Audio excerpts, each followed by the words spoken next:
တိုင်းပဲမိတဲ့သမီးငယ်ကြီးမပြေဆုံးနိုင်တဲ့ဘဝတီတိုင်းတစ်ပါးမှာဖေးလုံးလုံးနေ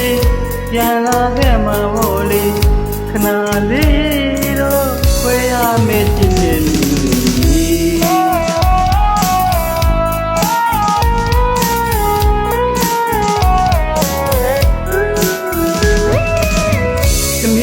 ပြောတရားလေးစိတ်မျိုးများကစောင့်ရှောက်လို့နေဝိတ္တနီယာတင်ကပေးလဲလွှမ်းလို့ရာနေတိုင်းတစ်ပါးမလီသူသားကကြောက်ဝေးပြန်လာခဲ့ပြီပြပြချစ်တဲ့သမီး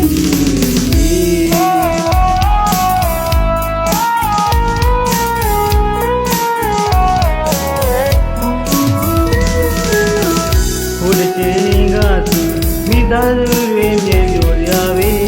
ကကြမမောင်းနိုင်တကိုကြောင့်မိသားစုတွေကွဲခဲ့ရပြီ